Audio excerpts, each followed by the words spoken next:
You're doing 180 miles an hour at Circuit of the Americas, and suddenly the track stops looking real. The horizon tilts. Your hands are still on the wheel, but your brain no longer trusts what your eyes are showing you. This is the moment vertigo took over Alex Bowman's cockpit in March 2026. And nobody in the garage knew it, but a countdown had just started inside his mind. 4 months later, that countdown would end with a decision that blindsided the entire sport.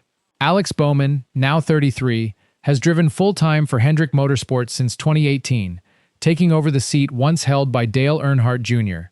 He arrived there after grinding through underfunded rides at BK Racing and Tommy Baldwin Racing, eventually racking up 378 career starts and 8 Cup Series wins. Hendrick Motorsports is widely regarded as NASCAR's most successful organization, and Bowman fought his way into that empire from the bottom, seat by seat, season by season. But this year told a different story. He sits 29th in points, carries a 21.8 average finish, and is enduring his worst season since 2015.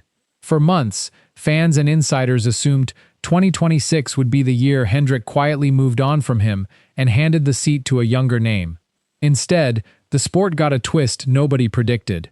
Before we go further into what really changed everything for Bowman, NASCAR Trackline TV is closing in on 500 subscribers, and if this breakdown is holding your attention, hitting subscribe, dropping a like, and leaving a comment helps this channel keep bringing you stories exactly like this one. Now back to the story, building toward Bowman's decision. The physical toll on Bowman's body reads like evidence stacking toward an inevitable verdict, one injury at a time. In 2022, concussion-like symptoms sidelined him for 5 races, forcing him out of the car during a season where every point mattered.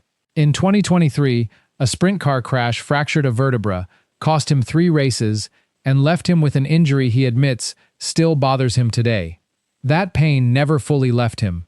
Long before any of that, as a 16-year-old, a midget car wreck at Las Vegas Motor Speedway put him in the ICU for 7 days with 2 broken collarbones, broken ribs, and punctured lungs.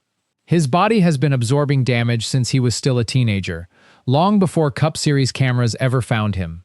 Then came 2026, the vertigo scare at COTA, 4 races missed, the most frightening episode of his career so far. Bowman described the toll himself. "My back hurts a lot. I'm in a lot of pain. I'm doing physical therapy every single day, just trying to get through the season." That is not the language of a driver planning a long future behind the wheel. This decision wasn't made in a single moment. It was years in the making, hidden from public view long before anyone in the media caught on. Back in 2017, when Bowman signed with Hendrick, a financial advisor asked him a simple question: how long did he actually plan to race? His answer, stated flatly at the time, left no room for interpretation. "I'm not doing this past 35. Fast forward to March 2026, immediately after the vertigo scare, and Bowman was seriously prepared to walk away completely. Not after the 2027 season, but right then, in the middle of the year. He later admitted just how close he came to quitting on the spot. "I was pretty adamant that I wasn't going to come back and that I was done." Something shifted between March and July. What changed his mind is the question that's about to reshape everything fans thought they knew about his future in the sport. The reaction across the NASCAR world hit fast once the news broke. Rick Hendrick said Bowman has meant so much to our organization for a long time, calling him family, in a statement that reflected 9 years of history between driver and owner. Veteran reporter Bob Pockrass reported that Bowman will drive the number 48 car for Hendrick Motorsports in 2027 and then retire from full-time racing competition, confirming the timeline everyone in the garage had been speculating about. Journalist Jeff Gluck added important context, noting the decision came down to life timing, health, and wanting to end his career on his own terms. Fan reaction poured in from every direction as well. Some praised him for battling through concussions, a broken back, and vertigo, before choosing to walk away with his body still intact, while others immediately shifted focus toward a much bigger question hanging over the entire organization: who inherits the number 48 seat once Bowman steps aside? That question is where the real tension sits right now, and Hendrick Motorsports has offered no clarity. The team has not announced a replacement for the number 48 Chevrolet once Bowman departs after 2027. Insiders are already whispering about Connor Zilisch, a rising talent currently under contract with Trackhouse Racing, though nothing has been confirmed by either organization. What makes this situation even more significant is the stability it threatens to disrupt. Hendrick's four-driver lineup of Chase Elliott, William Byron, Kyle Larson, and Bowman has not changed in 6 years, an almost unheard-of stretch of consistency in modern NASCAR. This retirement cracks open the most stable roster in the entire sport, and it raises a deeper question nobody at Hendrick has answered publicly. Is this really just about health, or is there more happening behind closed doors at the organization? Bowman's own words point toward a personal reckoning that goes beyond the injuries alone. He admitted, "It's really hard for me.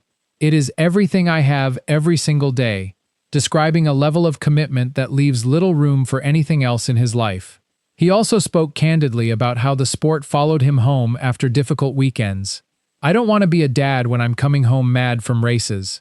That comment carries extra weight given his personal life. Bowman has been engaged to Chloe Henderson since December, and the couple is expecting to become parents in the near future. He went even further, questioning his own ability to balance both worlds.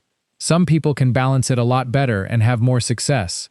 Maybe I'm not good enough to do that." Whether this retirement is purely about family, or whether it also reflects a driver who feels he's losing ground to a new generation led by Larson, Wallace, and Suarez, remains an open question NASCAR has not settled. So where does that leave the story? Is Alex Bowman stepping away because his body genuinely cannot take another season of this punishment, or because he sensed Hendrick was already looking past him toward the next era of the sport? Would fans rather see him exit now, on his own terms, with his dignity and health intact, or push through one more injury-riddled season, chasing the championship he once called his dream ending? Drop a comment below and tell us which side of this you're on, a health decision or a graceful exit before Hendrick made the call for him. And if this story pulled you in, share it with another NASCAR fan who needs to see this breakdown too. The number 48 seat is about to become the most contested storyline of NASCAR's entire silly season, and Connor Zilisch isn't the only name being floated for it. If you enjoy real NASCAR breakdowns like this, you'll like what's coming next.